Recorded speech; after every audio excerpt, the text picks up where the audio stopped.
What's up, guys? Jamie here, and today I'm going to give you a crash course in Architect, so stay tuned.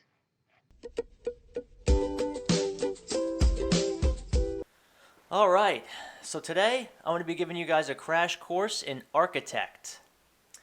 So what I have up here on the screen is a little agenda. First thing we're going to talk about today is lookup tables. We're going to talk about why they're important, why you need them, and I'm going to show you how to create them. Second thing we're going to talk about are fact tables. I'm going to show you how to create those, talk about why they're important, how they're used. Third thing we're going to talk about are logical tables. Now, logical tables come in handy in numerous scenarios, so we're going to talk about a few of those. Lastly are relationships. This is probably one of the more important concepts when it comes to Architect, and anybody looking to master Architect should have a good handle on this. So this is probably going to be one of the more important takeaways from today's discussion. So let's jump right in.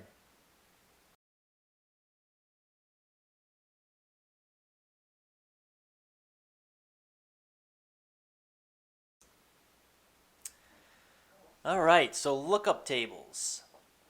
Now, this is probably the most logical place to start. And when I'm designing a new project, it's usually one of the first things I create are my attributes. And in order to do that, they're lookup tables.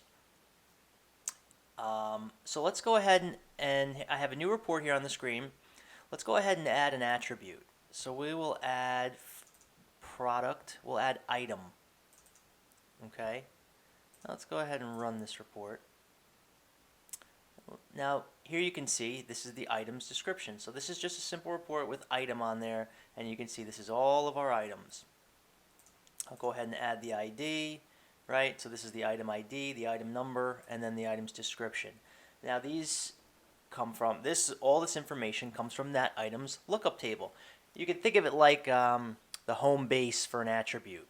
Right, so and all attributes related to that item, right? So maybe the item's price, the item's description, the item's, various attributes for that item, right? Will come from that item's lookup table, and that is also you also need to set that, but we'll get into that, and we'll create it from scratch, and I'll show you how to do that. But let's look at the SQL so you can kind of see where this information is coming from. And again, you may already be familiar with this. This is a really basic concept, but I'm assuming nothing, and we're going to start at the beginning here. All right, so you can see when I put item on that report, it selects item ID, the item name or item description from LU item, lookup item table. Okay, so that is kind of like I said, that is like the home base for that attribute. That is where that information is stored. Okay, so that's your lookup tables. Now, let's go ahead and create one and take a look at how you do that. All right, so for those of you really new to Architect, let's show you how we open Architect first, I guess. Like I said, I'm going to assume nothing. So we're going to go ahead and click on our project here, right-click. Should see an option for Architect, assuming you have permissions to access Architect, and we'll click that. Now, Architect brings up, there's two main views. There's your hierarchy view. This is where you set your relationships using the visual editor. There's other ways you can do that. We'll get into that later. And then you have your project tables view. Now when you're creating lookup tables and fact tables, this is the view you're going to want to work in. So now on the left-hand side, you should see your data connections. These are the connections to your data warehouse or whatever various databases are associated with your project. So we're going to expand tutorial data. Now remember, we are creating, we're going to be creating an item lookup table, right? So this is going to be a lookup table for our item. So let's pretend that this doesn't already exist. This is a new table, a new attribute that we're going to be creating from scratch here. All right, so now you have your list of tables, your available tables from your data warehouse. The ones in bold mean they've already been added to the project. The ones that are not bold mean they're available to be added but have not yet been added to the project. Ones that have been added to the project, you'll see them here in these little boxes that represent the tables and the structure. Okay, so let's come down to LU item demo. This is a new table I created just for this for demo purposes. You can either drag it over to the right hand side if you want to add it, or you can right click and then say add table to project. It's grayed out because I've already added it to the project, but that's how you would add it if you were creating this from scratch. All right, so now here's the table, okay? So now we're creating a brand new attribute here. So I will start with the item ID, okay? So to create the attribute, right click, create attributes. Usually you'll have to rename it once you create it. So let's do right click, rename. Let's get rid of that one there. Click OK. Now that went ahead and created the item attribute. But I want to point out something here. That's the item. Right now, the item ID is the attribute. So if we were to add this to a report, you would just see the ID 1, 2, 3, 4, 5. That doesn't really mean anything to the users, right? A lot of times the ID is just a number, a unique number. That doesn't to a user. That doesn't mean anything. That doesn't tell them anything, right? A lot of times they're more concerned with the item description. Okay, so what you're going to want to, but you're not going to want to right click and create a separate attribute for that. No, when a user adds item to the report, they should be able to see the item ID and or the item description. Okay, so what you're going to do is you're going to click this attribute, and this is what's called creating an attribute form, right? An attribute is an object. It's like, think of it as like an object, okay? And it can have many like sub attributes for it, right? So an item can have an item ID. It can have a description, okay? So think about when you're creating an attribute, try to think about what a user wants, what that means to the user, to the end user. Try to think about what that means to them. Okay, if I just created it with the ID here and left it like as is, when a user adds this to the report, they're just going to see 1, 2, 3, 4, 5. That may not mean anything to them. They may need to know this is a pair of socks, this is a pair of sneakers, or what have you.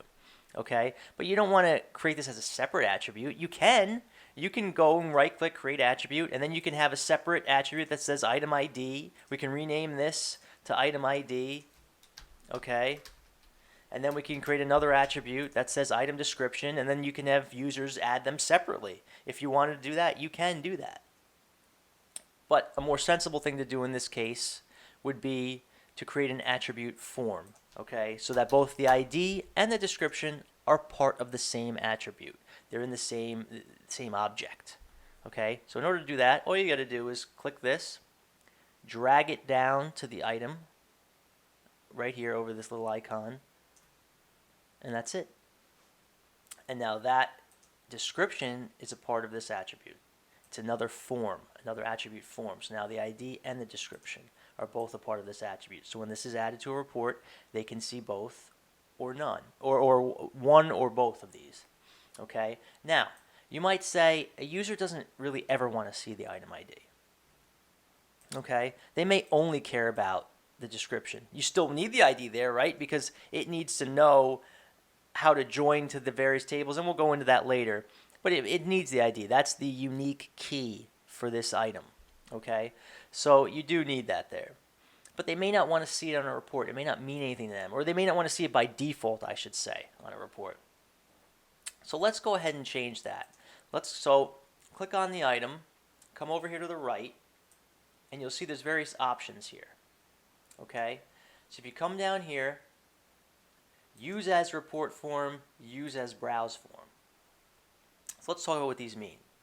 Use as browse form is, to give you an example, when you add this to when you're looking at viewing this item as a filter, right? So if you want to add a filter by item, okay, and you see the list of all the various items to choose from, do you want to see the item ID? That's what this is, true or false. If I unclick this, they will not see the item ID in that list of items to choose from for filtering, for example, and browsing and things like that. Okay, now use as report form means, do you want to display item ID by default when the user adds it to a report? Yes or no? So in our case, let's just say no. Okay. Description, yes. Let's say description is what the users really care about. That's what's meaningful to them. So we're going to leave these as true and true. Okay. So let's click Save and Update.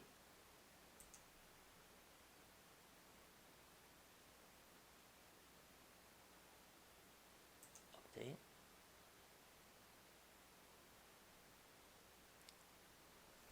Okay, now we've created that item attribute and its lookup table. We've added its lookup table to our project, and we've created the attribute. Now, a lot of times when you have a lookup table for that, you'll have other attributes associated with that item, right? So in this case, brand, subcategory, supplier. These are all attributes that are associated with this item, right? An item can have a brand. Oops, I clicked that by accident. An item can have a brand, subcategory, right? This is just the attributes that relate to this item. So we can go ahead and create these two.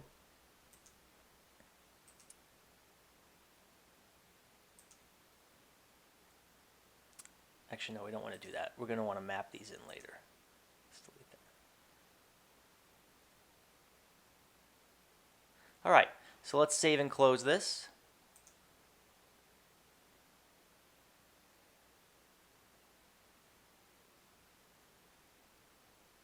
Let's update our schema. Now, after you make changes to the schema, right, by creating an attribute, editing an attribute, you're going to want to refresh the schema. Okay, that makes it essentially activates it, makes it available, lets MicroStrategy know, hey, there's a new attribute here. So let's go ahead and let's add this to a report.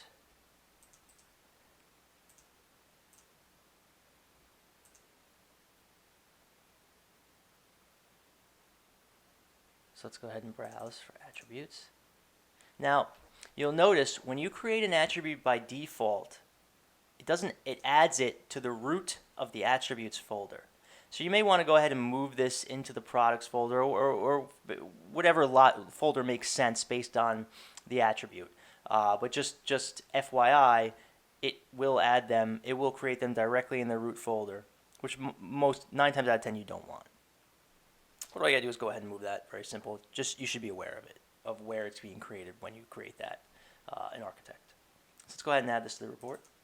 Make sure it works. Let's run that. And there you have it. There are our items.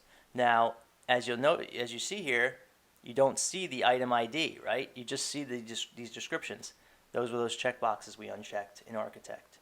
If you want to display them, they're still available to be displayed. Okay, but by default, they do not show. So those are lookup tables. Hope that makes sense.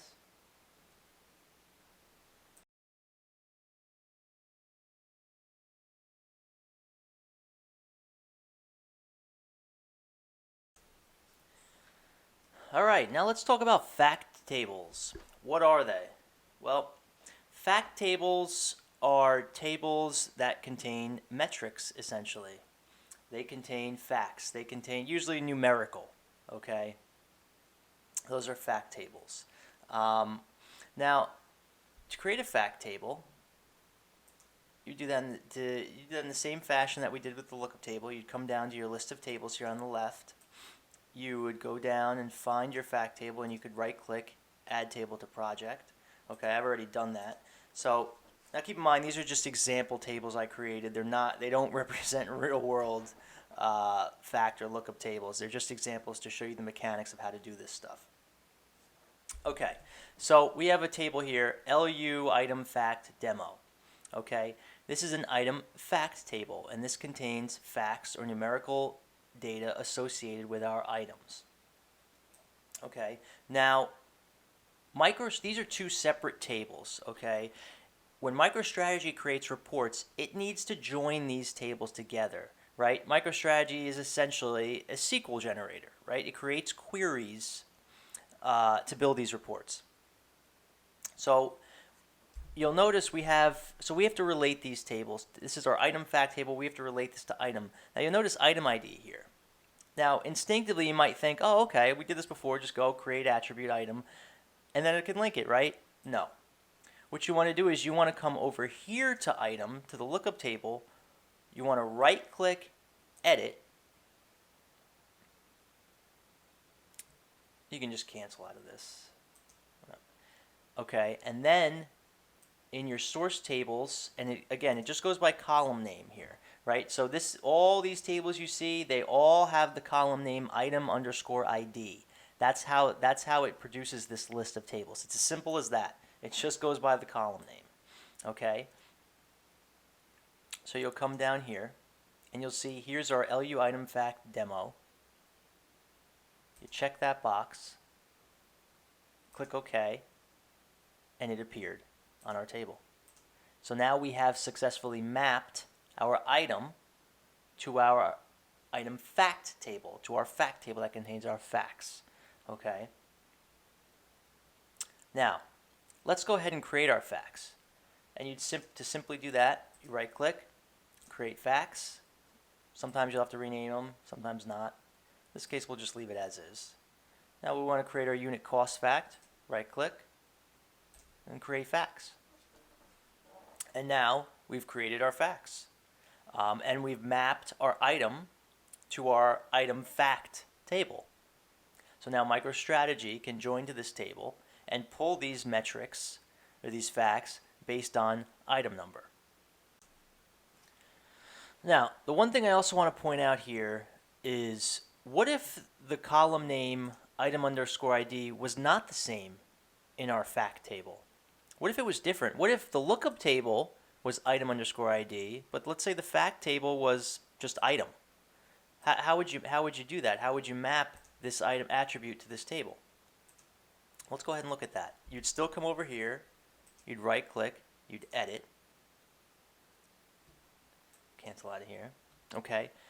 But where this expression is, instead of, you wouldn't see this table here, right? If our item fact table did not, the column name was not item underscore ID exactly, if it was, let's say, just item, this would not appear in this source tables list here. You would not be able to check this box. You would not see this table here. Okay, so in those cases, you would have to create a new expression. Okay, so you'd come down here, you'd click new. You would then choose your table, item fact demo. You would then see, if this were the case, you would see item here, and you would then enter item in here. You'd click validate, which it's not going to validate because it's not the case in this table. I'm just showing you an example, okay? And you'd click OK, and then you'd see a new expression here that just says item. So there'd be two here. There'd be item underscore ID, and then below that you would see just item. And then when you clicked that item, you'd click that, and you would then see the table on the list on the right, and you could check that. Okay, that is called heterogeneous mapping. Okay, when there are two different or multiple expressions for a single attribute definition, okay, or a single attribute, right? Now, in this case, this is called homogeneous because there's only a single column name for this item, or for this attribute, I should say. Okay, just so you understand the terminology behind some of this stuff. All right, so now we've created our facts. Let's go ahead and save and close.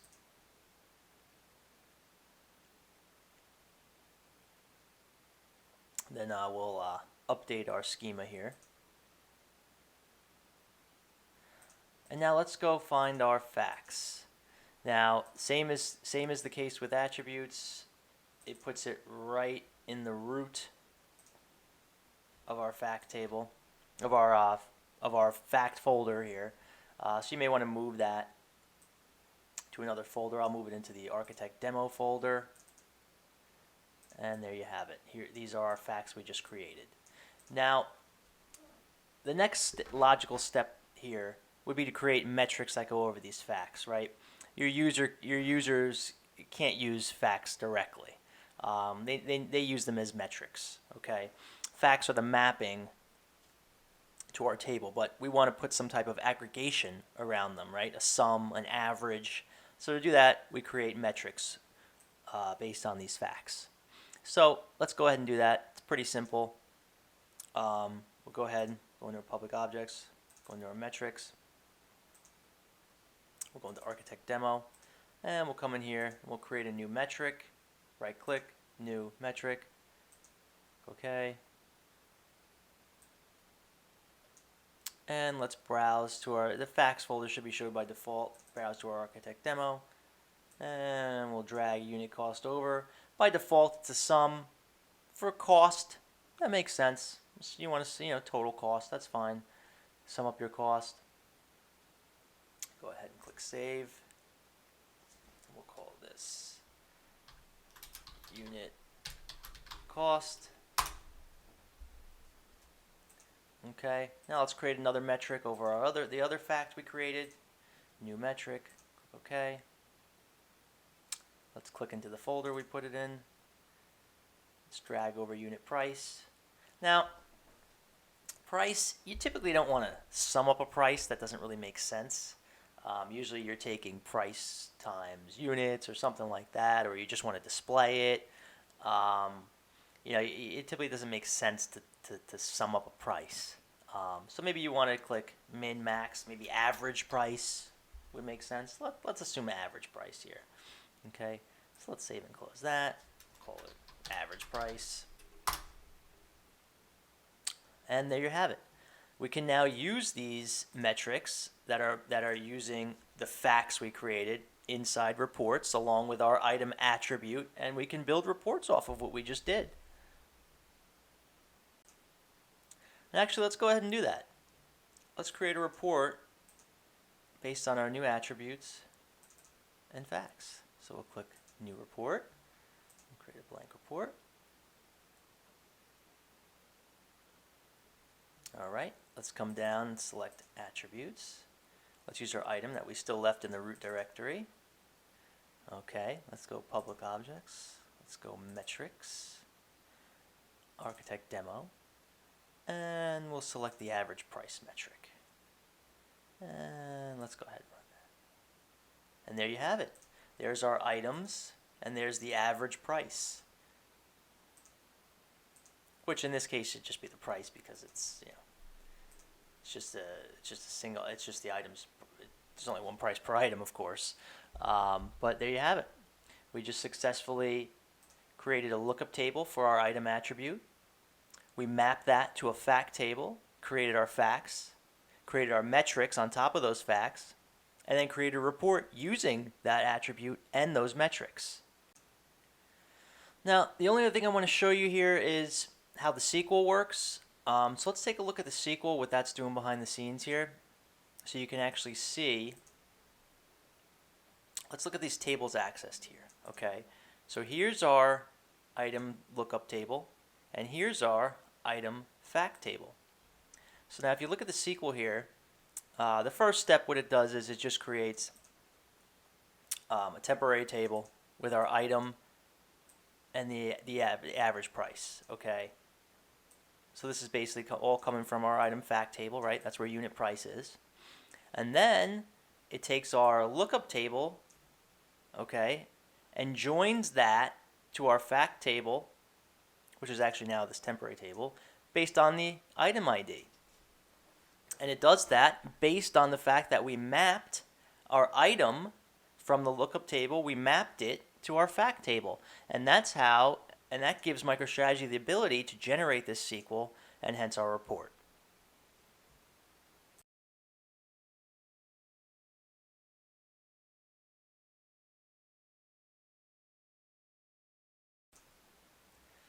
All right, now the next thing I want to talk about are logical tables. Now, some would argue that logical tables are not completely necessary, and that's true. You don't absolutely have to have them, but there are a lot of scenarios where they come in handy. But regardless, every architect needs to understand them and know how to create them and know that, and at least be able to put them in their toolbox and have them at their disposal should they need them. And all they are, logical tables are nothing but queries or views, okay? And they're queries and views that can then be incorporated into your project just like a normal table from your data warehouse, even though they don't exist in your data warehouse, okay? They exist just only in MicroStrategy, okay? And only in this specific MicroStrategy project you create them in. Okay, so they are housed inside your MicroStrategy environment, but they can be utilized in your project as just like any other table in your data warehouse. Okay, so in order to do that, come down to our tables, click File, New, and we'll select Logical Table. This will bring up the Logical Table editor. Okay, let's make this a little bigger. Now, you'll see this box at the top. Click here to type a SQL statement. This is where you enter your query. All right, so let's go ahead and create something simple. We'll just do a select. And you can actually choose columns here from other tables if you wanted to, just to make it easier, less typing. So let's select a subset of our item. We'll select item ID. We'll do item name. We'll select supplier ID. So let's say subcategory, and that's it. And we'll do from LU item. Okay, simple query. This can be as simple or as complex as you need it to be. Now, at the bottom, you have to define all these columns that you just selected. Okay, so by define, meaning define their name and then give them a data type and all that, just like you would by defining a table in a data warehouse, right? So, but if these columns just so happen to already exist in your table, in your data warehouse or in your project, so that means they've already been technically defined, right? Like LU item already exists, and that's where we're selecting from. So you don't have to define. You can define them manually by clicking Add, select, and then typing item ID and giving it a type, whether it's integer, varchar, whatever. Or if these columns have already been defined somewhere, but you're just creating a new table and utilizing them, you can drag them from there, and then it'll automatically bring in that data type. So that comes in handy too. So then you don't need to actually know or go look up what the data type should be. You can just drag them from over here. So multiple ways to do this. So to finish up, I'm just going to drag the rest of these attributes over, the rest of these columns, and that's it. And we'll click Save and Close. You could also choose what the database instance that you want to pull from. We'll leave that default. We'll click Save and Close. And we'll give it a name. We'll call this Logical Item Table Demo.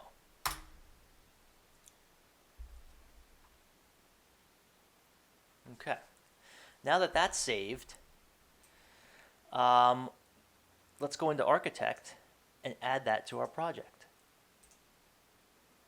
So we'll open up Architect here, come over to our Project Tables view.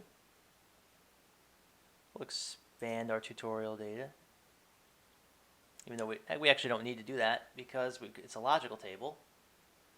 We just need to come over to the right here, click the Tables tab. This is a great way to find things because these projects, they can get a little unwieldy. They can grow rather large over time.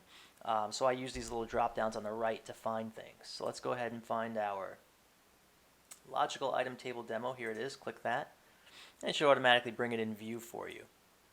Now you notice nothing's been mapped there, right? It's just a new table. So now let's go ahead and map our items to this table,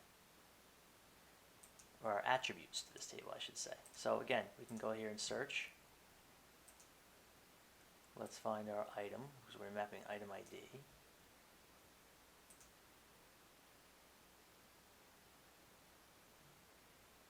So we can map the one from the, let's map our, let's map our new one. So let's come down to our logical LU item. There it is.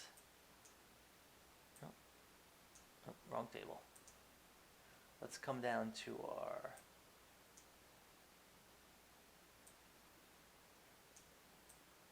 LU item demo. And let's right click. Let's edit. cancel out of here. And there's our new table. And again, because the column name is the same, it was able to find it. Let's check that. Click OK.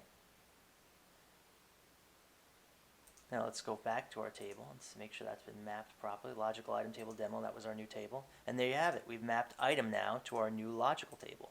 So now this logical table, which is essentially just a query, has now been brought into our project, and we're able to map our pre-existing attributes to this table and utilize this in our project. Now, normally you only want to do this if certain data or certain view or certain table doesn't exist in your data warehouse, and you need to be able to implement this quickly, for example, and you don't, instead of having to go back to your DBA and have the table created, and then go back to your ETL group and have the table loaded and sourced from another system. Sometimes, if it's just a matter of being able to get the data in the right view you need by writing a query over it, sometimes that's a faster way to faster approach. And again, there are a number of different scenarios where this is useful, but that's one of them. But now you know at least how that works, and you've seen how to create logical tables and incorporate them into your project.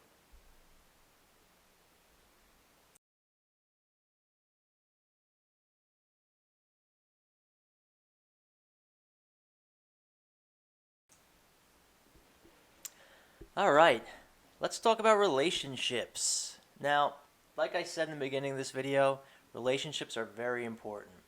And you know, to be perfectly honest, after I took the MicroStrategy courses, which architect courses, I still felt like I didn't really have a good handle on relationships. I mean, I knew how to create them, but I didn't necessarily understand what they were doing and why MicroStrategy needed them. And it took me a little bit of time to really get a good grasp on that. So in this crash course, I want to talk about them because I think they're important. So if you take a look at my screen, I have the two tables that we're familiar with: LU item demo on the left, and on the right, LU item fact demo. Now, the LU item fact table, no changes there. It's just got our item mapped to it, and then our unit price and unit cost facts. Okay. But if you look at the LU item table on the left, as you can see, I've mapped in two new attributes, brand and supplier. Okay? Now let's take a look at these. Well, let's take a look at item. Okay? Now you'll notice there are no relationships. Okay? Now when you edit an attribute, you'll see these two tabs here, children and parents. Okay? This is where you will set your relationships. Now we'll do that in a sec, but I want to show you something here. How MicroStrategy reacts when there are no relationships that appear, so that you have a good idea when we do create them why they're important. So you'll notice there's no relationships here. Okay, I'll click on brand just to show you there are no relationships here. Okay.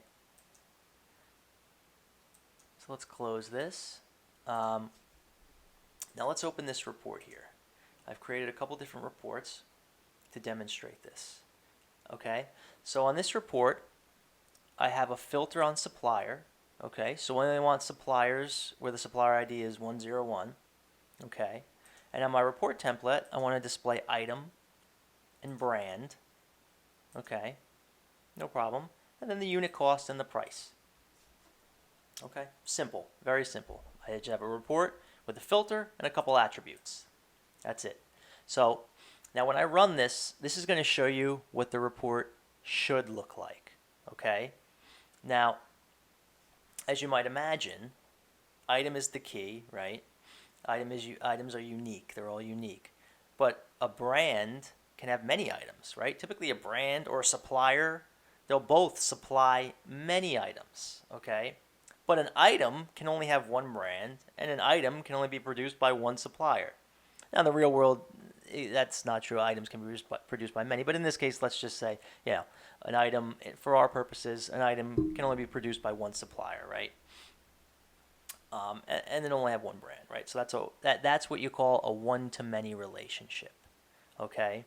And that means a brand can have many items, but an item can only have one brand, one to many. So let's go ahead and run this. Now this is what the report should look like. Okay, great. So you see here each item only has one brand, right? So there's one row per item. And then you see the unit cost and the unit price for that item. And we only see 7 rows here because these are only items that are supplied by this supplier, supplier 101. Okay, simple. Now, this is using the correct attributes that are part of the tutorial project. But I'm going to use our new attributes that I just showed you don't have any relationships configured. I want to show you what it does here. So let's go ahead and run this. All right. Now let's look at our results here. Now, on this report, I'm only displaying the IDs of the attributes, but you get the idea.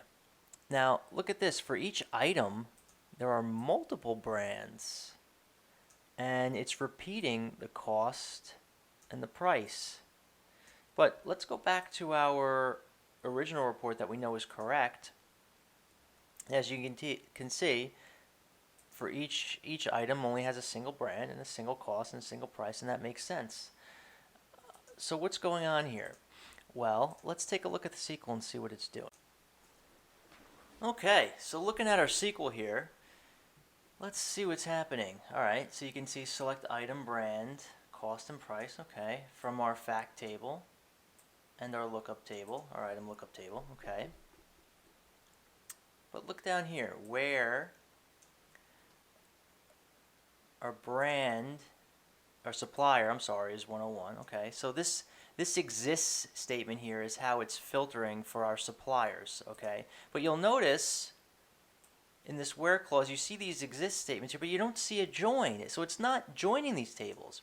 So what it's doing here is it's joining our fact table to every item in our demo table, okay, regardless of supplier. Okay, that's how it's joining these two tables, right? It's essentially like a cross join in a way.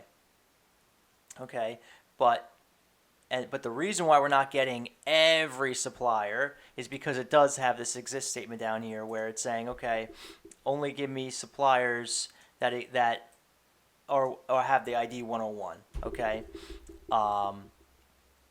and then down here is just another join based on brand. Okay, but what I want you to notice here is two things. One, that this is incorrect, right? It should be joining these tables based on item, right? Because that's how we have them mapped, but it's not doing that here, and that's because we haven't set the relationships. Okay. Now it is correctly giving me my supplier 101s in this kind of hokey way using an exist statement because that's the only, again, there's no relationship there, so that's how it knows how to do it. So that part is actually correct. It's giving us the correct suppliers. It's only giving us suppliers where the ID is 101. Okay, but now let's go ahead and take a look at how it behaves after we set the proper relationships. And there's two things I want you to look for. I want you to look for A, the correct results, and B, I want you to notice how the SQL cleans up a little bit. You're going to see these exist statements go away. Okay, so let's take a look at that, and let's go ahead and create these proper proper relationships. So let's save and close this. Let's go back to our attributes. And here are our attributes, our new attributes here that were created for this demo. So let's edit item. Okay. Now, like we said, an item can only have belong to a single brand and can only belong to a single supplier.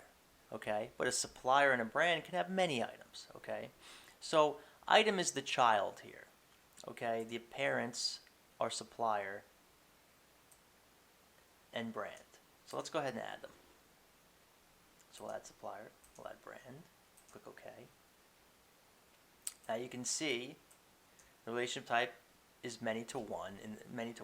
But if you come down here in the description, if this ever gets confusing, reading this should help clear it up. So let's see what this says. This says each brand must have one or many items. Yep, that makes sense. And each item must have one and only one brand. Yep, makes perfect sense. Supplier, the same thing. Each supplier can have many items, makes perfect sense. And each item can have only one supplier. Absolutely correct. So that's how we set our relationships. Relationship table, don't worry about this. It's just going to be our lookup table, and it's the only option there. Maybe we'll get into a later video where I'll do maybe some more advanced architect stuff, and I'll get into this a little bit more. But for this crash course, we're just going to leave it as is, and there's really nothing to set here anyway. But like I said, I'll talk about that in a later video. So let's save and close this. And now, whenever you change the schema, you want to refresh the schema, clicking this refresh button up here, this update schema button up here. Click yes. Everything's got to be closed in order to refresh the schema. So if you have any open reports or anything, it's got to be closed. Okay. Now let's go back to our report.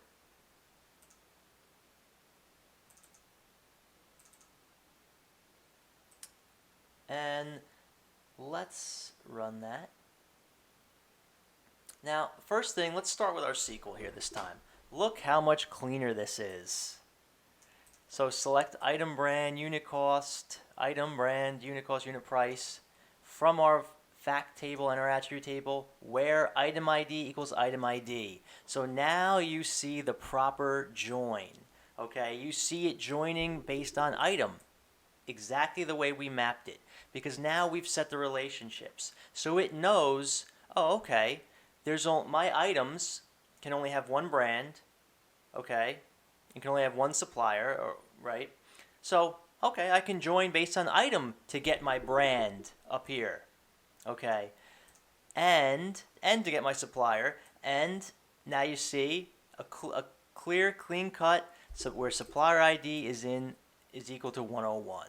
Okay, so now let's take a look at our results. Our results should be correct.